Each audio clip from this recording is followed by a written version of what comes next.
I ftuari ynë i radhës ishte një djalë i keq dhe për këtë arsye bëri 18 vjet e gjysmë në burgje të ndryshme si pasojë e botës së krimit ku ai bënte pjesë, megjithatë jeta e tij ka ndryshuar, e ka kthyer përmbys dhe tani është një folës motivues që punon edhe me fëmijët dhe lëviz në gjithë botën për të shpërndarë një tjetër mesazh. Ne jemi të kënaqur që kemi në studio John Aliten, ish antarin e grupit mafioz Gambino, me origjinë shqiptare, një djalë nga New Yorku. Mirëmëngjes John, është kënaqësi që të kemi këtu. Mirëmëngjes, mirë se erdhe. So, John, në jetën tënde në botën e mafjes, cili do thoshe se është gabimi më i madh që ke bërë ndonjëherë?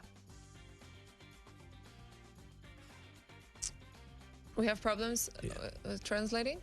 So what, he can't hear. It's nothing. What's Okay. the biggest problem, the biggest mistake that you ever made in your life, you'd say? Well, biggest mistake is getting involved in the first place with the mafia. And when you're young, you make decisions that aren't good decisions because you're young, you're insecure, you see money, you see the fame, you see all the good things, you don't see the bad. So as you get older, you get mature, those decisions, it's too late to turn it around. Well, you think it's too late anyway. Gabimi më i madh që unë bëra ishte që u përfshiva në radhë të parë. Ky ishte gabimi më i madh, sepse ti bën gjëra në jetën tënde për cilat mund të bëhesh pishman, por gabimi më i madh ishte që u futa në atë botë. I've read your story. I've read the book that was written about you, and you were a tough kid. Your father, you did push-ups since a young age, you were boxing, and your transition into the world of mafia was not overnight. It was something that kind of happened, right? You knew kids in the neighborhood, they were friends, and one thing led to another, and then you become an enforcer.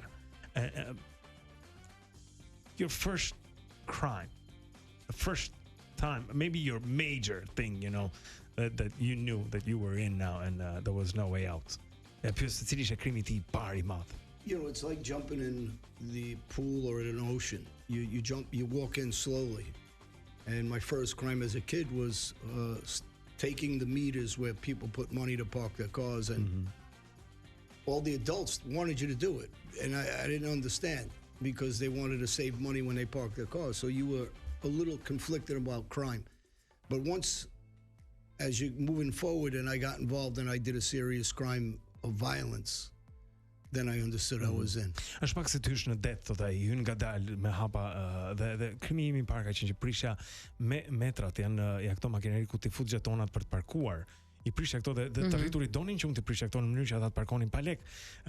Por pastaj krimi im I parë I madh ka qenë kur ka qenë një krim I dhunshëm, kur un kam goditur dikë dhe aty e dija që isha brenda kësaj bote. What about the impact from the Albanian people? You're now in Albania. You come in Albania, like lots of times because we see that you're a proud Albanian. And do they know your history? Do they stop you in the streets? What do they say? Të njohin njerëzit në Shqipëri e din ata historinë tënde? Yeah, in the States, the Albanian community is behind me, and they stop me in the street the same way. But here, because they don't see me as often, I think they really stop me everywhere I go, ask for photos or a signature, and it's humbling to know that they love you because I love the country. So I think people know that more of the history of me than actually the history of me. They know I speak so highly of Albania. Në Shtetet Bashkuara të Amerikës komuniteti shqiptar atje sigurisht më mbështet, por këtu është edhe më e veçantë kur vinë në Shqipëri sepse njerëzit këtu nuk kanë shansin të më shohin aq shpesh, që kur më takojnë shumë prej tyre duan të bëjnë foto dhe ndihet mirë, të kesh idenë që njerëzit të duan, njerëzit të mbështesin është diçka sigurisht pozitive. Dhe kjo është gjë e mirë. Po në fakt John, jeta juaj tashmë ka marrë një rrjedh tjetër. Ju jeni një folës motivues dhe përpiqeni që gjithmonë të ndikoni edhe tek fëmijët e vegjël për të ndjekur rrugën e mbar. Ndërkohë ne në Shqipëri jemi një nga ato vende që vuajmë nga kriminaliteti I lartë, edhe të rinjt gjejnë forma ndoshta jo ligjore për të bërë atë paranë shpejt, siç edhe ju keni bërë. A keni një këshill për ta? So kids in Albania also are looking, a lot of them are looking for that easy way out, for making that quick money.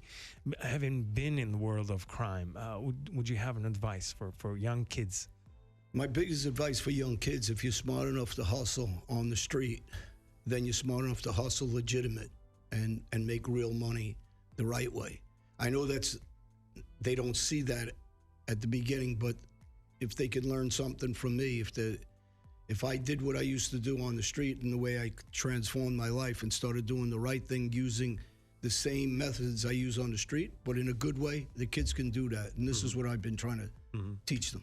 Këshilla më e madhe që do jep atërimve është që nëse ju keni aftësinë për të fituar para në rrugë në mënyra jo ligjore, atëherë do të thotë që keni aftësinë që ta bëni këtë edhe në mënyra të ndershme. Të njëjtën aftësi mund ta aplikoni në rrugë brenda ligjit që po bëni jashtë ligjit, dhe kjo mund t'ju sjellë juve shumë sukses, pa ju sjellë pastaj gjithë telashet e tjera që do të vinin bashkë me një jetë krimi. Well, it's been I imagine it's been tough for you going through all of that, going through prison and through. How did you change? How has that changed you? This As a suffering. person. We can call it suffering. It's not an easy deal. Lifestyle, yeah. Si të ka ndryshuar burgu, vuajtjet e kësaj dënimeve. You know, the Italian American mafia did me a favor by betraying me. Yeah, they betrayed you. Yeah, your friends betrayed you. Ata më tradhtuan. And it was a favor, really, because by betraying me, it woke me up to say, this life is nonsense. It's all lies. Kjo më zgjoi nga gjumi dhe më bëri që të kuptoj që kjo jetë ishte pa kuptim, ishte gjitha gënjeshtër. And the hard part of changing is people expect one thing from you. They don't look at you as a person, really. They look at you as a gangster only. And you have to humble yourself and reinvent yourself so people do understand that you're somebody else. And they accept you again, And they accept from you a different point of view, from a different because point you've of view. changed. But Sepse duhet ta përkthejmë që ideja është që njerëzit kur ti je gangster, mendojnë se ti mund të jesh vetëm një gjë, ti je ai që je. Në këtë rast ai ka qenë dikush që godiste, që mblidhte parat kur ato nuk theshin kohë. Por kur ti ndryshon, kjo është gjëja, që ti del nga kjo formë që të është dhënë dhe mund të tregosh që ti je më shumë se kaq, nuk je thjesht një gangster dhe pikë.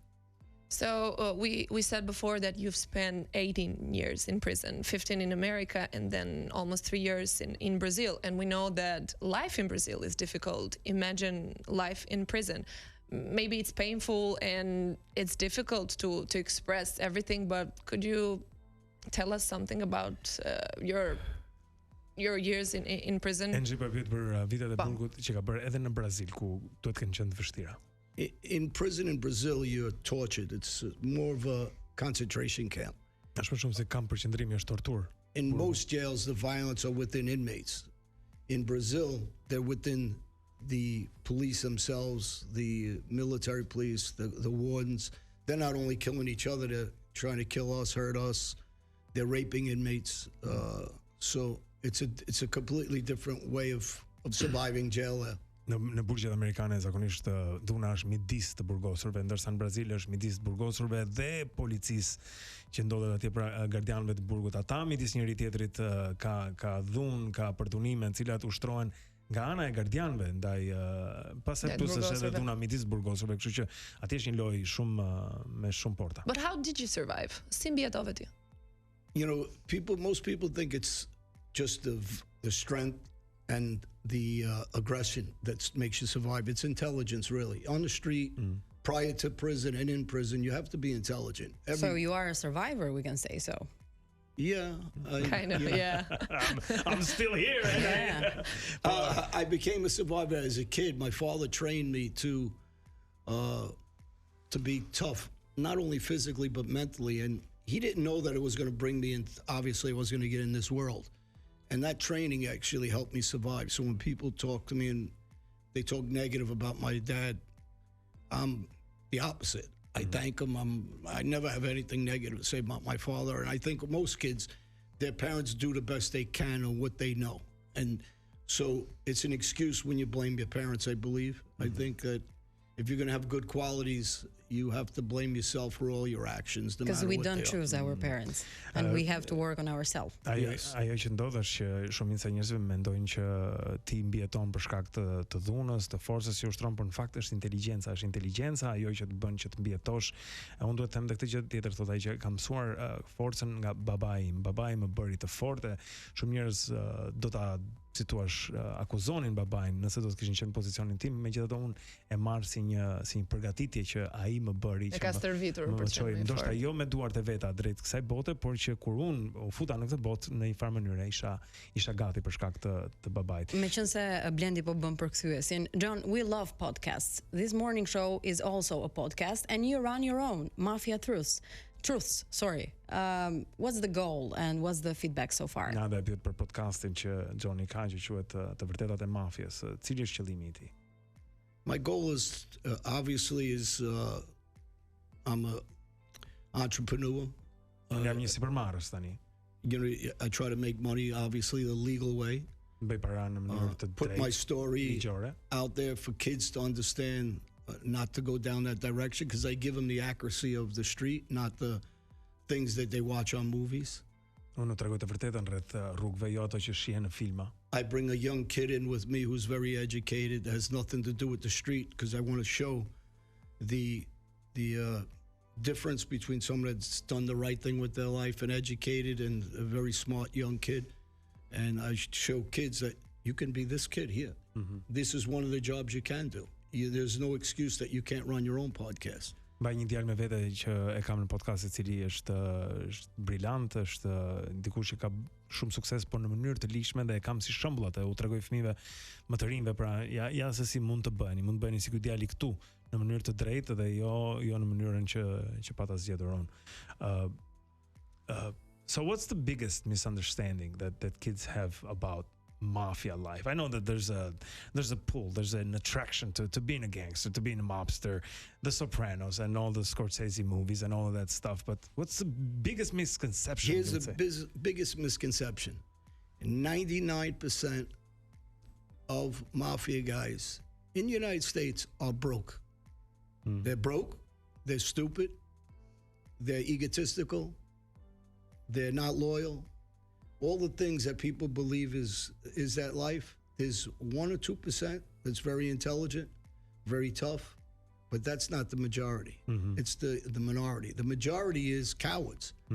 And I'm talking about the American mafia. They don't even know the European mentality. They never leave their neighborhoods. They don't even speak Italian, but 90% of them. Right. So everything they project to these kids is fake.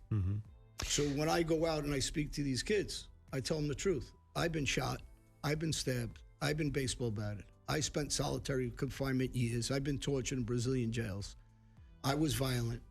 Listen to what I say. Don't follow that life. Don't listen to they're clowns, really. Because they won't put their kids there, but they'll put you there. E pyet se cili është kishuptimi më i madh që të rinjt kanë lidhur me jetën në mafie, ky tërheqja e jetës mafioze, thotë që 99% e çunave që janë pjesë e mafjes s'kan një lek në xhep, janë të varfër, janë budallënj, thotë ai, janë njerëz të torturuar edhe që kanë bërë shumë gabime. Edhe janë edhe frikacak, edhe janë edhe të pabesë, ndryshe nga ajo çfarë projektohet në filma, në seriale, sikur kjo është një jetë e besës etj, kjo nuk është e vërtetë. Thotë ai, dhe ata duan që ti ta bësh këtë punë, duan të tërheqin ty në botën e tyre, por për fëmijët e vet nuk e urojnë diçka të tillë, nuk e duan diçka të tillë, duan që ju ta bëni jo fëmijët e tyre. Unë vet thotë ai jam rrahur, jam prerë me thik, jam qelluar me plumba, jam torturuar në burg, kështu që kjo është diçka që ka ndodhur vërtet. John, you're also a grandpa. What do you teach to your nephew Braden? You know, he's young still, so you want to teach him good character, and you got to do that slowly because he's young. And the only way to teach him good character is your own actions. Words, you know, people talk a lot. I can talk, but without action, you're not accomplishing anything. You got to let people see you actually do what you're saying, not just talk a good game. Neada pyet pse çfarë mëson ai nipit të vet Brendanit dhe ai thotë që ai është i vogël, unë po mësoj ngadalë, por që është e rëndësishme shembulli që ti jep, më shumë se sa fjalët që thua. Njerëzit mësojnë nga shembulli që ti u jep atyre, ata do të shikojnë kids can read you very well if you're being untruthful to them so that they would know. Kështu që unë mësoj atë që të ndjeki shembullin tim, jo fjalët e mia. So let's talk more about family. And I'm going to say you have 5 kids because Chelsea is your daughter and Yes. she will always be your daughter, even though you lost her a few months ago. And you lost her because of fentanyl. So if you could share, I know it's painful, I'm sorry, but... No, I like to talk about it because I want to save other kids from having the same fate and families from having it. Fentanyl, Dr. Genti Torskezi does a lot of TV shows with me, radio shows in the States, and he did one here with me, actually. The problem with fentanyl is it's not a recreational drug these kids are looking to use. They're being poisoned by it. So in other words, whether it's right or wrong, kids are using cocaine, they're putting fentanyl in and murdering them. If they just have a little cocaine, they're not going to die. But a little bit of that fentanyl will kill them. Enxhi bën një pyetje prekse sepse para pak muajsh ai ka humbur të bien në Chelsea nga fentanili, që është një një drogë shumë e fortë, rreth 50 deri në 100 herë më e fortë se sa heroina në atë kategori drogash. Ai në fakt ka konsumuar një ilaç për dhimbjet, në fakt, por ai ilaç ka qenë i përzier me fentanil dhe ajo nuk e ka ditur. Kjo është, pra, thot ai që shpeshherë fëmijët marrin duke menduar që po marrin kokainë apo diçka të kësaj natyre, nga e cila nuk do të vdisnin, një përzierje para e vogël e fentanilit në kokainë shkakton vdekjen tek ta të rinj. You have, it's like somebody's drinking alcohol. They go to the bar, they're drinking alcohol. It's only a drink. It's not good for you. Everybody drinks. But it's like me putting fentanyl in your drink. You didn't go to have fentanyl. You went there to have a drink, and that will murder you. So the United States isn't taking enough action. There's 100 to 200,000. The numbers are astronomical of kids dying, not from ODing, where they use extreme amounts of drugs. Right. There are kids that are taking Adderall to study in college. There's kids that are taking diet pills that have fentanyl in it. And there's kids like my daughter, she's not a child, but she was a young woman with a baby, that gets up in the morning, went to lay down, took a pill to relax, to go lay down and wait for the baby to get up. And without her knowing, it was fentanyl and it killed her. She wasn't out partying at night. It's not what people actually think or understand about the fentanyl. Fentanili po vret shumë njerëz dhe nuk është sigur këta e kanë në zgjedhjen e tyre, sikur po e bëjnë për qejf. Shpeshherë ndodh që janë duke marr droga që kanë bërë me përqendrimin, me të ndryshme, pra, që për të studiuar etj, siç ishte me rasti vajzës time, thotë ai, ajo zgjuan në mëngjes, kishte një bebe, mori një pilul qetësuese, pa e ditur që kishte përzierje fentanili brenda dhe vdiq atë mëngjes. So now you're advocating for this a lot, and can we say that this is a battle with the state? It's Po e about pyes që duke qenë që tani John po flet kaq shumë për fentanilin, do që të ti tregoj njerëz se si është e vërteta, duket sikur është një betejë me shtetin, edhe është betejë e vështirë. I battle with the mafia against it. Betejë me mafian. I'm not shy. I'm not intimidated. And I'm battling against the government. Jam gati tani që të përballem me qeverinë. And I'm very verbal. Dhe I them gjëra troç. Our government's becoming worse than the mafia. Qeveria jonë po bëhet më e keqe se mafia. And I'm ashamed to say that because I'm very patriotic to America, I'm very patriotic to Albania. Patriot si amerikan dhe si shqiptar. But this doesn't go on in Albania. Po kjo nuk ndodh, ajo që po ndodh atje te ne nuk ndodh këtu. And our politicians are getting very rich. Politikanët apo pasorohen. Nobody's talking about peace. Në luftra dhe askush s'po flet për paqen. I'm an ex-gangster talking about peace and nobody else is talking about peace. Gangster që flas për paqen, tjerë. And I'm an ex-gangster that's trying to save lives and the government is ignoring it. Jam një gangster që po mundohem të shpëtoj jetë, ndërkohë që qeveria ignoron problemin. They put $200 billion into a war that's never ending in Ukraine. Kanë vënë $200 miliardë në një luftë që s'mbaron kurrë në Ukrainë. And I'm ashamed to say that no politicians is sitting down and saying let's end this war. Instead they're talking about elevating. Që askush s'po ulet thotë hajde ta ndalojmë këtë luftë, por vetëm për Për shkallëzim po flitet. And if anybody knows better than me, murder doesn't work. Dhe unë e di mirë që vrasja nuk funksionon. So if I don't speak, Pra other nëse unë people nuk won't flas, speak. So I have nuk to do të give them flasin the as të courage to tjerët. speak. Kështu që unë po ushqej guximin për të folur. So you have a mission, we can say so. I have a mission, especially after my daughter, that I won't Yeah, stop right. that. John, I want Sidomos to pas vdekjes së vajzës e kam mision. I want to ask you, is money the answer to all of the questions to having a better life? Is being rich? Është pasuria zgjidhja e çdo problemi? I come from a poor family. Unë vi nga një familje They came varfër. from Albania. Vini nga They Shqipëria. lived in tenements in New York. Jetonin në lagjet e varfra të New Yorkut. I became very rich. Unë bëra shumë i pasur. I lost it all. E humba gjithë pasurinë. I started making good money again. Nisa pasaj të bëja prap para. But the happiness doesn't come from money. I had 100 times more money before than I have today. So the happiness comes from Por lumturia some nuk vjen good nga things. paraja. Kisha shumë më para 100 herë më shumë se ç'kam sot, por lumturia më vjen tani që si kam ato para kur po bëj gjëra të mira. And I think guys like the magazine I'm doing in Germany with the CEO, Mendoj që Bezek Shemsio, do bëj një kopertinë në reviste në Gjermani, Life Magazine me Besnik Shemsion. he recognizes Djem si ai what's important njohin se çfarë është e rëndësishme. and the things that I'm doing in a positive way, which Dhe gjërat pozitive që unë po bëj tani. those recognitions from good people like him, business people, Dhe kur ta njohin njerëz si ai, njerëz të successful mirë people. që janë biznesmen suksesshëm, He's a very sharp guy. Is the image. ky është një tip shumë You want elegant. kids from Albania because he's Albanian. Ky do të ishte imazhi që do donim si shembull për të rinjt That shqiptar, you could be successful që mund të jesh i suksesshëm this way, not në the këtë other way, mënyrë, jo në atë and mënyrë respected this way. tjetër. Edhe So- mund të jesh i respektuar në atë mënyrë. We would love to have you more for sure, but that's all the time that we have. But I have a last question. You're in Albania now, and besides having fun and being in your country, do you have any new projects that you could share with us? Keni Yeah, projekt Po të ri pyes për për të projektet e ndarë, reja, po ndjes. S'ka që. I'm very busy. I just signed a contract for Sapo kam firmosur një a kontratë, perfume that I'll be selling. parfum që do të çes. That I'll be an ambassador for it. Them si një ambasador imazhi për këtë. 40 Cavalieri. Also involved with cigars. Also involved with Po merr me projects. puro, gjithashtu me Because of the popularity of Projekte. my image, my name. A lot of shkak të businesses are coming popularitetit të to me emrit të imazhit tim. be the face of their Po vjen shumë their biznese që duan që clubs, unë të jem restaurants, imazhi i clothing tyre. lines. Rroba, And, klube, restorante. So I came here for those projects, signed some contracts. Prandaj kam ardhur, kam firmosur and, këto kontrata. Continue showing that, really is to give the message. I'm not a gangster in 15 years now. U I'm a bëra 15 vjet që jam businessman. jashtë mafjes, jam I guess biznesmen I hate tani. to use the word celebrity, but people use it. Më I'm pëlqen some kur sort them of a VIP, por celebrity, I guess. njerëzit e thon fjalën VIP, ja, personazhi i njohur, kështu që And just Popular. stay in a positive way. Do you still have the Working eagle? hard.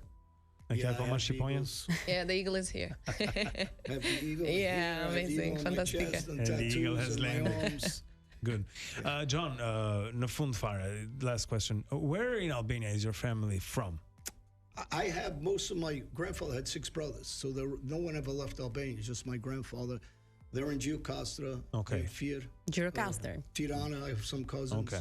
But you are from the south. So Yeah, that's we're where from the okay, south okay. origin. My Pra mom është and me dad. Gjirokastrit në origjinë është John Alide që kemi këtu në studio për këtë pyetje në fund.